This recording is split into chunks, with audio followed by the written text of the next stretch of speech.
Yoga for lungs infection. So lungs infection ಐತಿಪ್ಪ ಅಂತಂದ್ರೆ ಗಾಬರಿ ಆಗಕ್ಕೆ ಹೋಗ್ಬೇಡ್ರಿ. ಸೊ ಏನು ನೀವು ಟ್ರೀಟ್ಮೆಂಟ್ ತಗೊಳತ್ರಿ ಅದ್ರ ಜೊತೆಗೇನ ಒಂದು ಅರ್ಧ ತಾಸು ನಿಮ್ಮ ಸಮಯವನ್ನು ಯೋಗ ಪ್ರಾಕ್ಟೀಸ್ ಮಾಡಲಿಕ್ಕೆ ಟೈಮ್ ಕೊಡ್ರಿ. ಸೊ ನೀವು ನ್ಯಾಚುರಲ್ ಆಗಿ ನಿಮ್ಮ ಸಮಸ್ಯೆಯನ್ನು ಹೀಲ್ ಮಾಡ್ಬೋದು. ಸೊ ಯಾವುದರಿಂದ? ಬ್ರೆತ್ ಆ್ಯಂಡ್ ಮೂಮೆಂಟ್ನಿಂದ. ನಮಸ್ತೆ, ನಾನು ಮಂಜುಳಾ, ನಿಮ್ಮ ಯೋಗ ಕೋಚ್. ಸೊ ಎಲ್ಲ ಆಸನಗಳು ಈಗೇನು ಈ ವಿಡಿಯೋದಾಗ ಏನು ಆಸನಗಳನ್ನು ಪ್ರಾಕ್ಟೀಸ್ ಮಾಡ್ತೀವಲ್ಲ ನಾವು, ಸೊ ಎಲ್ಲ ಆಸನಗಳು ಬ್ರೀದಿಂಗ್ ಕೆಪಾಸಿಟಿನ ಹೆಚ್ಚಿಗೆ ಮಾಡ್ತಾವು. ಆಮೇಲೆ ಲಂಗ್ಸ್ ಪಾತ್ವೇಸ್ ಏನೈತಲ್ಲ ಸೊ ಅದನ್ನ ಕ್ಲಿಯರ್ ಮಾಡ್ತಾವು. ಆಮೇಲೆ ಮ್ಯೂಕಸ್ ಇರ್ತೈತಿ, ಲೋಳೆ ಏನಿರ್ತೈತಲ್ಲ ಸೊ ಅದನ್ನ ಕ್ಲಿಯರ್ ಮಾಡಲಿಕ್ಕೆ ಈ ಆಸನಗಳು ನಮ್ಗೆ ಹೆಲ್ಪ್ ಮಾಡ್ತಾವು. ಹಾಗೆ ರೋಗ ನಿರೋಧಕ ಶಕ್ತಿ ಕೂಡ ಹೆಚ್ಚಿಗೆ ಆಗ್ತಾವು. So practice ಮಾಡೋಣ್ರಿ. ಸೀದಾ ಕೂತ್ಕೋರಿ. ಬೆನ್ನು ಕತ್ತು ನೇರವಾಗಿರ್ಲಿ, ಕಣ್ಣುಗಳನ್ನು ಮುಚ್ಚಿರ್ತೀರಿ. ಸಹಜವಾದ ಉಸಿರಾಟ ಇರಲಿ, ಮುಖದಲ್ಲಿ ನಗು ಇರಲಿ, ಮನಸ್ಸಿನಾಗ ಖುಷಿ ಇರಲಿ. ನಿಮ್ಮ ದೇಹವನ್ನು ರಿಲ್ಯಾಕ್ಸ್ ಮಾಡ್ರಿ.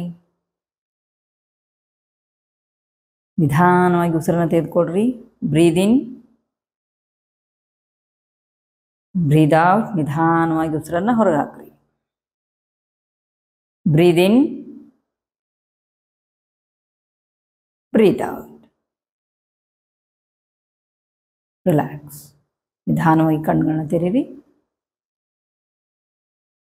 ಸೊ ಫಸ್ಟ್ ಒಂದು ತಾಡಾಸನ ಸ್ಟ್ರೆಚ್. ಎರಡೂ ಕೈಗಳ ರೀತಿ ಇಂಟರ್ಲಾಕ್ ಮಾಡ್ಕೋಬೇಕು. ಕೈ ಮುಂದೆ ಸ್ಟ್ರೆಚ್ ಮಾಡ್ರಿ. ನಂತರ ನಿಧಾನವಾಗಿ ಕೈಯನ್ನು ಮೇಲೆ ತೊಗೊಂಡು ಹೋಗ್ತೀರಿ. ಸ್ಟ್ರೆಚ್ ಮಾಡ್ರಿ, ಕೈ ಜಗ್ರಿ, ಮ್ಯಾಗ್ ಜಗ್ರಿ.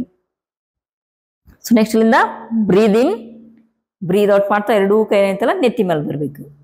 ಬ್ರೀದ್ ಇನ್, ಉಸಿರು ತಗೋತಾ ಕೈನ ಮ್ಯಾಗ್ ಜಗ್ರಿ, ಸ್ಟ್ರೆಚ್ ಮಾಡ್ರಿ ಕೈಗಳನ್ನ.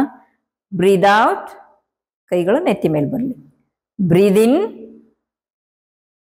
Breathe out. ಇದೇ ರೀತಿ ಇದನ್ನ 5 ಬಾರಿ ಮಾಡಬೇಕು. ಆಮೇಲೆ 5 ಬಾರಿ 3 ಸಲ ಮಾಡ್ರಿ ಇದನ್ನ. ಸೊ ಇನ್ನೊಂದು ನೆನ್ಪಿಟ್ಕೋರಿಲೆ, ಬ್ರೀದ್ ಇನ್ ಮಾಡಿದಾಗನ ಕೈ ಮೇಲೆ ಹೋಗ್ಬೇಕು, ಬ್ರೀದ್ ಔಟ್ ಮಾಡಿದಾಗನ ಕೈ ನೆತ್ತಿ ಮೇಲೆ ಬರಬೇಕು. ಯಾಕ್ರಿ ಅಂತಂದ್ರ ಸೊ ನಾವು ಬ್ರೀದ್ ಇನ್ ಮಾಡಿದಾಗ ಇಲ್ಲಿ ನೋಡ್ರಿಲೆ, ಸೊ ಈ ಆಸನ ಮಾಡೋದ್ರಿಂದ ಏನು ಉಪಯೋಗ ಆಗ್ತೈತೆ ಅಂತಂದ್ರ ಸೊ ರೀತಿ ಕೈನ ಮ್ಯಾಗ್ ಜಗ್ಗಿ ಇದ್ದೀವಿ ನಾವು. ಸೊ ಇದರಿಂದ ಎದೆ ಭಾಗ ಎಕ್ಸ್ಪಾಂಡ್ ಆಗಿರ್ತೈತಿ. ಆಮೇಲೆ ಶ್ವಾಸಕೋಶ ವಿಸ್ತರಣೆ ಆಗಿರ್ತಾವು, ಲಂಗ್ಸು. ಸೊ ಇದರಿಂದ ಜಾಸ್ತಿ ನಮಗ ಇಲ್ಲಿ ಸ್ಥಳಾವಕಾಶ ಸಿಗ್ತೈತಿ ಏರ್ ಫ್ಲೋ ಆಗ್ಲಿಕ್ಕೆ. ಸೊ ಕೊನೆಗೆ 5 ಬಾರಿ ಆದ್ಮೇಲೆ ಇಲ್ಲೇ ಕೈನ ಮೇಲಿರ್ಬೇಕು, ಕೈ ಮೇಲಿರ್ಬೇಕು. ಸೊ ಇಲ್ಲಿಂದ ಬ್ರೀದ್ ಇನ್, ಬ್ರೀದ್ ಔಟ್. 3 ಸಾರಿ ಬ್ರೀದ್ ಇನ್, ಬ್ರೀದ್ ಔಟ್ ಮಾಡ್ರಿ. ಸೊ ನೆಕ್ಸ್ಟ್ ಬ್ರೀದ್ ಇನ್ ಮಾಡ್ರಿ, ಬ್ರೀದ್ ಔಟ್ ಮಾಡ್ತಾ ನಿಧಾನವಾಗಿ ಕೈಗಳನ್ನ ಕೆಳಗಿಳಿಸ್ರಿ. Slowly relax. So next one cat and cow pose. So ಹೊಳ್ಳಿ ಕೂತ್ಕೋರಿ, ಕಾಲುಗಳನ್ನು ಚಾಚ್ರಿ. ನಂತರ ಬಲಗಾಲನ್ನು ಫೋಲ್ಡ್ ಮಾಡ್ಕೋರಿ, ಎಡಗಾಲನ್ನು ಫೋಲ್ಡ್ ಮಾಡ್ಕೊಂಡು ವಜ್ರಾಸನ ಸ್ಥಿತಿಗೆ ಬರ್ರಿ. ಸೊ ನೆಕ್ಸ್ಟ್ ಇಲ್ಲಿಂದ ನಿಧಾನವಾಗಿ ಮುಂದೆ ಹೋಗ್ಬೇಕು ಈ ರೀತಿ. ಸೊ ಕೈಗಳು ಫಿಂಗರ್ಸ್ ಓಪನ್ ಮಾಡ್ಕೋರಿ, ಕಾಲಿನ ನಡುವೆ ಒಂಚೂರು ಗ್ಯಾಪ್ ತಗೋರಿ, ಪಾದ ಫ್ಲಾಟ್ ಇರಲಿ. ಆಮೇಲೆ ರಿಸ್ಟ್ ಮತ್ತು ಶೋಲ್ಡರ್ ಒಂದೇ ಲೈನ್ ಒಳಗ ಇರೋಂಗ್ ನೋಡ್ಕೋರಿ. ಸೊ ನೆಕ್ಸ್ಟ್ ಇಲ್ಲಿಂದ ತಲೆ ಕೆಳಗೆ ಹಾಕಿರ್ತೀರಿ, cat and cow pose. So ಇಲ್ಲಿಂದ ಬ್ರೀದ್ ಇನ್, ನಿಧಾನವಾಗಿ ಉಸಿರು ತಗೋಬೇಕು, ತಲೆ ಮೇಲೆ ಹೋಗ್ಬೇಕು, ತಲೆ ಹಿಂದಾಕ್ರಿ, ಥ್ರೋಟ್ ಸ್ಟ್ರೆಚ್ ಆಗಬೇಕು. Breathe out. ಈಗ ತಲೆ ಕೆಳಗೆ ಬರಲಿ, ಸ್ಪೈನ್ ರೋಲ್ ಆಗಬೇಕು. ಬ್ರೀದ್ ಇನ್, ಬ್ರೀದ್ ಇನ್ ಮಾಡಿದಾಗ ತಲೆ ಹಿಂದೋಗಿರ್ಬೇಕು, ಥ್ರೋಟ್ ಸ್ಟ್ರೆಚ್ ಆಗಿರ್ಬೇಕು. ಆಮೇಲೆ ಲೋವರ್ ಬ್ಯಾಕ್ ಏನೈತಲ್ಲ ಒಂಚೂರು ಒಳಗೆ ಹೋಗಿರ್ಬೇಕು. Breathe out. ಇಲ್ಲೇ ಬೆನ್ನಿನ ಭಾಗ ಮೇಲ್ ಬರ್ತೈತಿ, ಸ್ಪೈನ್ ರೋಲ್ ಆಗಬೇಕು. ಬ್ರೀದ್ ಇನ್. ಸೊ ಇಲ್ಲಿ ಒಂದ್ ನೆನಪಿರ್ಲಿ, ಉಸಿರು ತಗೊಂಡಾಗನ ನೀವು ಈ ರೀತಿ ತಲೆ ಹಿಂದಾಕ್ಬೇಕು. ಬ್ರೀದ್ ಔಟ್ ಮಾಡಿದಾಗನ ತಲೆ ಕೆಳಗೆ. ಬ್ರೀದ್ ಇನ್, ಬ್ರೀದ್ ಔಟ್. ಇದೇ ರೀತಿ ನೀವು 10 ಸೆಟ್ ಮಾಡ್ಬೇಕು. ಇದನ್ನ ನಿಧಾನವಾಗಿ ಉಸಿರು ತಗೋಬೇಕು, ನಿಧಾನವಾಗಿ ಉಸಿರನ್ನ ಹೊರಗೆ ಹಾಕ್ಬೇಕು. ಅವಸರ ಮಾಡಕ್ ಹೋಗ್ಬೇಡ್ರಿ. ಸೊ ಇದರಿಂದ ಏನು ಉಪಯೋಗ ಆಕೈತಿ ಲಂಗ್ಸ್ ಇನ್ಫೆಕ್ಷನಿಗೆ ಅಂತಂದ್ರ, ಸೊ ಇದರಿಂದ ಈ ರೀತಿ ಮೇಲ್ ಹೊರಟಿದ್ದೇವಲ್ಲ, ಸೊ ಇವಾಗ ಸೊ ಚೆಸ್ಟ್ ಎಕ್ಸ್ಪಾಂಡ್ ಆಗ್ತೈತಿ, ಲಂಗ್ಸ್ ಓಪನ್ ಆಗ್ತಾವ. ಇಲ್ಲಿ ನಾವು ಉಸಿರು ತಗೋತೀವಿ, ಬಿಡ್ತೇವಿ. ಇದು ಇನ್ಫೆಕ್ಷನ್ ತೆಗಿಲಿಕ್ಕೆ ಭಾಳ ಅಂದ್ರೆ ಭಾಳ ಹೆಲ್ಪ್ ಆಗ್ತೈತಿ.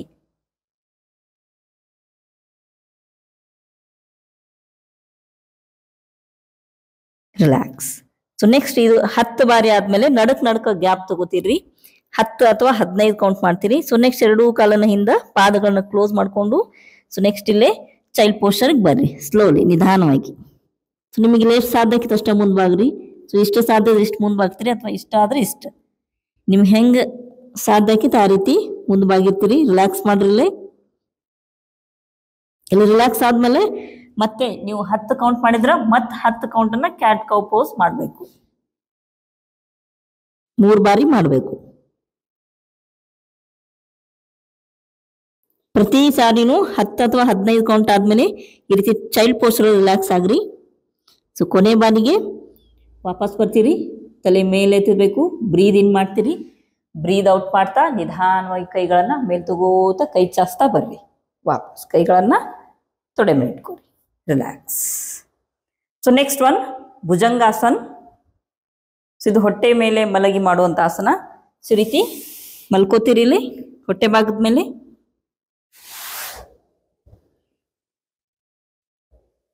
ಫಸ್ಟ್ ಈ ರೀತಿ ಮಲ್ಕೊಂಡ್ಮೇಲೆ ಎರಡೂ ಕೈಗಳು ಒಂದರ ಮೇಲೆ ಒಂದಿಟ್ಟು ರಿಲ್ಯಾಕ್ಸ್ ಮಾಡ್ರಿ. ಸೊ ನೆಕ್ಸ್ಟ್ ಎರಡೂ ಕೈಗಳನ್ನ ಬಿಡಿಸ್ಕೊಂಡು ನಿಮ್ಮ ಚೆಸ್ಟ್ ಬಾಜುಕ್ ಇಟ್ಕೋರಿ ಕೈಗಳನ್ನ. ಸೊ ಚಿನ್ ಏನೈತಲ್ಲ ನೆಲಕ್ಕೆ ಡ್ರಾಪ್ ಮಾಡ್ರಿ. ಸೊ ನೆಕ್ಸ್ಟ್ ಇಲ್ಲಿಂದ ಬ್ರೀದ್ ಇನ್. ಉಸಿರು ತಗೋತಾ ಈ ರೀತಿ ಮ್ಯಾಲ್ ಬರಬೇಕು. ಉಸಿರು ಬಿಡ್ತಾ ಡೌನ್. ಮತ್ತೆ ಚಿನ್ ಏನೈತಲ್ಲ ನೆಲಕ್ಕೆ ಟಚ್ ಮಾಡ್ರಿ. ಈ ರೀತಿ ಬ್ರೀದ್ ಇನ್. ಸೊ ಇಲ್ಲೇ ಎದೆ ಭಾಗ ಅಷ್ಟ ಮೇಲೆ ಪೂರ್ತಿ ಹಿಂಗ್ ಮ್ಯಾಲ್ ಬರೋದಿಲ್ಲ. ಸೊ ಹೊಟ್ಟೆ ಭಾಗ ಕೆಳಗೆ ಇರಲಿ, ಎದೆ ಭಾಗ ಮೇಲೆ. ಆಮೇಲೆ ಕೈಗಳೇನೈತಲ್ಲ ಸ್ವಲ್ಪ ಬೆನ್ನಿನಿಂದ ಜಕ್ಕೋರಿ. ಎಲ್ಬೋಸು ತಲೆಯಿಂದ ಹಾಕ್ಬೇಕು. ಥ್ರೋಟ್ ಸ್ಟ್ರೆಚ್ ಆಗಬೇಕು. ದೃಷ್ಟಿ ಮೇಲಿರ್ಬೇಕು. Breathe out down. Breathe in. Breathe out. ಇದನ್ನು ಕೂಡ 10 ಬಾರಿ ಮಾಡ್ರಿ. 10 ಬಾರಿ ಮಾಡೋದು 3 ಸೆಟ್ ಮಾಡೋದು ಉಸಿರಾಟದ ಜೊತೆ. ಬ್ರೀದ್ in. Breathe out. Breathe in. Breathe out. 10 ಬಾರಿ ಆದ್ಮೇಲೆ ಸೊ 10ರದ 3 ಸೆಟ್ ಮಾಡಿರ್ತೀರಿ. ಒಂದೇದ 10 ಸೆಟ್ ಆದ್ಮೇಲೆ ಸೊ 10ನೇ ಕೌಂಟಿಗೆ ಏನ್ ಮಾಡ್ಬೇಕಂತಂದ್ರೆ ಬ್ರೀದ್ ಇನ್ ಮಾಡ್ತೀರಿ. ಸೊ ಮ್ಯಾಲ್ ಬಂದು ಬ್ರೀದ್ ಔಟ್ ಮಾಡ್ಬೇಕು. ಎಲ್ಬೋಸ್ ಹಿಂದ್ ತೊಗೊಂಡೋಗ್ರಿ. ಪಾದ ಫ್ಲಾಟ್ ಇರ್ಲಿ, ಕಾಲ್ ಜೋಡ್ಸಿದಿರ್ಲಿ, ತಲೆ ಹಿಂದ್ ಹಾಕ್ರಿ, ದೃಷ್ಟಿ ಮೇಲಿರ್ಲಿ. ಸೊ ಇಲ್ಲೇ ನೀವು 5ರಿಂದ 10 ಕೌಂಟ್ ಇಲ್ಲಿರ್ಬೋದು. Stay there. ಉಸಿರಾಟ ಸಹಜವಾಗಿರ್ಬೇಕು. 1 2 3 4 5 ಈ ರೀತಿ 5 ಅಥವಾ 10 ಕೌಂಟ್ ತನ ಅಲ್ಲೇ ಸ್ಟೇ ಇರ್ರಿ. ಮತ್ತೆ ಬ್ರೀದ್ ಇನ್ ಮಾಡ್ರಿ. ಬ್ರೀದ್ ಔಟ್ ಮಾಡ್ತಾ ನಿಧಾನವಾಗಿ ಮತ್ತೆ ಕೆಳಗೆ ಬರ್ತೀರಿ. ಸೊ ಇಲ್ಲೇ ಪ್ರತಿ ಸಾರಿ 10 ಬಾರಿ ಆದ್ಮೇಲೆ 10ನೇ ಕೌಂಟಿಗೆ ಈ ರೀತಿ ಇರಬೇಕು. ನಂತರ ಎರಡೂ ಕೈನ ಒಂದ್ರ ಮೇಲೆ ಎತ್ಕೊಂಡು ರಿಲ್ಯಾಕ್ಸ್ ಮಾಡ್ರಿ. ಪ್ರತಿ 10 ಕೌಂಟಿಗೆ ರಿಲ್ಯಾಕ್ಸ್ ಮಾಡ್ರಿ. ರಿಲ್ಯಾಕ್ಸ್ ಮಾಡಿ ಮತ್ತೆ ಭುಜಂಗಾಸನ 2ನೇ ಸಾರಿ ಮತ್ತೆ 10 ಕೌಂಟ್ ಮಾಡಬೇಕು. ಸೊ ಈ ಆಸನದಿಂದ ಮೊದಲೇ ಹೇಳಿದಾಗೆ ಮತ್ತೆ ಚೆಸ್ಟ್ ಓಪನ್ ಆಗ್ತೈತಿ, ಲಂಗ್ಸ್ ಓಪನ್ ಆಗ್ತಾವು. ಆಮೇಲೆ ನೀವೇನು ಏರ್ ಏನೈತಲ್ಲ ಅದು ಸರಿಯಾಗಿ ಫ್ಲೋ ಆಕೈತಿ ಶ್ವಾಸಕೋಶಕ್ಕೆ. ಹಾಗೆ ಡಯಾಫ್ರಾಮ್ ಕೂಡ ಇಲ್ಲಿ ಅದು ಸುಧಾರಣೆ ಕೂಡ ಆಗ್ತೈತಿ, ಇಂಪ್ರೂವ್ಮೆಂಟ್ ಆಗ್ತೈತಿ ಡಯಾಫ್ರಾಮ್. ಹಾಗೆ ಲಂಗ್ಸ್ ಫಂಕ್ಷನ್ ಕೂಡ ಇಂಪ್ರೂವ್ಮೆಂಟ್ ಆಗ್ತೈತಿ ಇದರಿಂದ.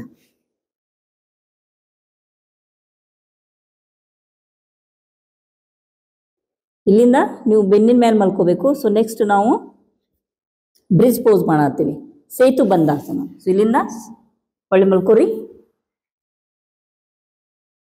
ಬೆನ್ನಿನ ಮೇಲೆ ಮಲ್ಕೋತೀರಿ. ಕಾಲುಗಳನ್ನು ಚಾಚ್ರಿ. ಸೊ ನೆಕ್ಸ್ಟ್ ಎರಡೂ ಕಾಲುಗಳನ್ನು ಫೋಲ್ಡ್ ಮಾಡ್ಕೋರಿ. ಸೊ ಫೋಲ್ಡ್ ಮಾಡ್ಕೊಂಡಾಗ ಕಾಲು ಏನೈತಲ್ಲ ನಿಮ್ಮ ಶೋಲ್ಡರ್ ಲೆವೆಲ್ ಇರಬೇಕು. ಮಡಿಸಿದ್ದು ಕಾಲುಗಳು ಶೋಲ್ಡರ್ ಲೆವೆಲ್ ಇರಲಿ. ಯಾಕಂತಂದ್ರೆ ಕೆಲವೊಮ್ಮೆ ಏನು ಮಾಡಿರ್ತೀರಿ ಅಂತಂದ್ರೆ ಕ್ಲೋಸ್ ಮಾಡಿರ್ತೀರಿ. ಕ್ಲೋಸ್ ಬೇಡ. ಸೊ ಇಲ್ಲಿ ಓಪನ್ ಇರಬೇಕು. ಓಪನ್ ಅಂದ ತಕ್ಷಣ ಭಾಳ ಓಪನ್ ಇರಂಗಿಲ್ಲ. ಈ ರೀತಿ ಇಲ್ಲಿ ಶೋಲ್ಡರ್ ಲೆವೆಲ್ ಇರಬೇಕು. ಅಲೈನ್ ಮಾಡ್ಕೋರಿ ಈ ರೀತಿ. ಸೊ ನೆಕ್ಸ್ಟ್ ಹಿಪ್ಪು ಮತ್ತು ಹಿಂಬಡಕ್ಕೆ ಟಚ್ ಆಗಂಗಿಲ್ಲ. ಸೊ ಇಲ್ಲೂ ಗ್ಯಾಪ್ ಇರಬೇಕು. ಸೊ ನೆಕ್ಸ್ಟ್ ಎರಡೂ ಕೈಗಳು ನಿಮ್ಮ ಬಾಜುಕ್ಕೆ ಇಟ್ಕೊಂಡಿರ್ತೀರಿಲ್ಲೇ. ಸಿಲ್ಲೇ ಸೇತು ಬಂದಾಸನ ಮಾಡ್ಲಿಕ್ಕೆ ನಾವು ಸಿಲ್ಲೇ ಬ್ರೀದ್ ಇನ್. ಉಸಿರು ತಗೋತಾ ಈ ರೀತಿ ಸೊಂಟ ಭಾಗ ಮೇಲೆ ನಿಮಗೆ ಎಷ್ಟು ಸಾಧ್ಯ ಆಕೈತೆ ಅಷ್ಟ ಉಸಿರು ಬಿಡ್ತಾ down. Breathe in. Breathe out. Breathe in,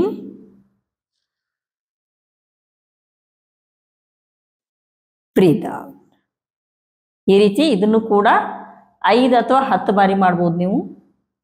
so ಕೊನೆಗೆ 5 ಬಾರಿ ಮಾಡಿದ್ರಿ ಅಥವಾ 10 ಬಾರಿ ಮಾಡಿದ್ರಿ ಅಂತಂದ್ರೆ ರೀತಿ ಕೊನೆ ಬಾರಿಗೆ ಈ ರೀತಿ ಬ್ರೀದ್ ಇನ್ ಮಾಡಿರ್ತೀರಿ, ಮ್ಯಾಲ್ ಹೋಗಿರ್ತೀರಿ. ಸೊ ಅಲ್ಲೇ ಬ್ರೀದ್ ಔಟ್ ಮಾಡಿ ಸ್ಟೇ ಆಗಬೇಕು. ಸೊ ಸ್ಟೇ ಆದ್ಮೇಲೆ ಇಲ್ಲೂ ಕೂಡ 5 ಅಥವಾ 10 ಕೌಂಟ್ ಮಟ. ಸೊ ನಿಮ್ಮ ಕೆಪಾಸಿಟಿ ಎಷ್ಟೈತಿ ಅಷ್ಟು ಕೌಂಟ್ ಮಾಡ್ಕೊಂಡು ಇಲ್ಲೇ ಇರಬೇಕು. ನಾರ್ಮಲ್ ಬ್ರೀದ್ ಮಾಡ್ತಾ ಇರಬೇಕು. ನಂತರ relax, slowly come back. So ಈ ಆಸನ ಯಾವ ರೀತಿ ಹೆಲ್ಪ್ ಆಕೈತೆ ಅಂತಂದ್ರೆ, ಸೊ ಈ ರೀತಿ ನೋಡ್ರಿ, ನೀವು ಮ್ಯಾಲ್ ಹೋಗಿರಿಲ್ಲ. ಸೊ ಮ್ಯಾಲ್ ಹೋದಾಗ ನೋಡ್ರಿ ಎದೆ ಭಾಗ ಎಕ್ಸ್ಪಾಂಡ್ ಆಗಿರ್ತೈತಿ. ಆಮೇಲೆ ರಿಬ್ ಕೇಜ್ ಕೂಡ ಇಲ್ಲೇ ಸ್ಟ್ರೆಚ್ ಆಗಿರ್ತಾವು. ಇದರಿಂದ ಸೊ ಲಂಗ್ಸ್ ಇನ್ಫೆಕ್ಷನ್ ಐತಲ್ಲ ಅದನ್ನ ತೆಗೆದು ಹಾಕ್ಲಿಕ್ಕೆ, ಆಮೇಲೆ ಮ್ಯೂಕಸ್ ಸೊ ಏನು ಬಿಲ್ಡ್ ಆಗಿರ್ತದಲ್ಲ ಸೊ ಅದನ್ನ ತೆಗೆದು ಹಾಕ್ಲಿಕ್ಕೆ ಈ ಎಲ್ಲ ಆಸನಗಳು ಹೆಲ್ಪ್ ಆಗ್ತಾವ್ರಿ. ಸೊ ಇಷ್ಟ ಆದ್ಮೇಲೆ ಇದನ್ನು ಕೂಡ 3 ಬಾರಿ ಪ್ರಾಕ್ಟೀಸ್ ಮಾಡ್ರಿ. ಸೊ ಎಲ್ಲ ಆಸನಗಳಾದ್ಮೇಲೆ ಶವಾಸನ ಸ್ಥಿತಿ ಒಳಗ ಒಂದು 3 ರಿಂದ 5 ನಿಮಿಷದ ತನ ರಿಲ್ಯಾಕ್ಸ್ ಮಾಡ್ರಿ.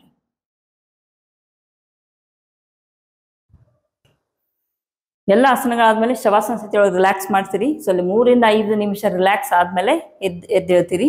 ಸೊ ನೆಕ್ಸ್ಟ್ ನಾನು ಮುಂದಿನ ವಿಡಿಯೋದೊಳಗ ಲಂಗ್ಸ್ ಇನ್ಫೆಕ್ಷನ್ಗೆ ಯಾವ್ಯಾವ ಪ್ರಾಣಾಯಾಮಗಳನ್ನು ಮಾಡ್ಬೇಕು ಅನ್ನೋದನ್ನ ವಿಡಿಯೋ ಮುಖಾಂತರ ತಿಳಿಸ್ತೀನಿ. ಸೊ ನೀವು ಎಲ್ಲ ಆಸನಗಳಾದ್ಮೇಲೆ ಆ ಎಲ್ಲ ಪ್ರಾಣಾಯಾಮಗಳನ್ನ ಪ್ರಾಕ್ಟೀಸ್ ಮಾಡ್ರಿ. ಸೊ ಹೊಸ ವಿಡಿಯೋಗೋಸ್ಕರ ನನ್ನ ಚಾನೆಲನ್ನು ಸಬ್ಸ್ಕ್ರೈಬ್ ಮಾಡ್ರಿ, ಲೈಕ್ ಮಾಡ್ರಿ, ಮತ್ತು ನಿಮ್ಮ ಅನಿಸಿಕೆಗಳನ್ನು ಕಮೆಂಟ್ ಮೂಲಕ ತಿಳಿಸಿರಿ. ನಿಮ್ಮ ಆರೋಗ್ಯ ನಿಮ್ಮ ಶಕ್ತಿ. ಯೋಗ ಸಾಧನೆಗೆ ಜಯವಾಗಲಿ.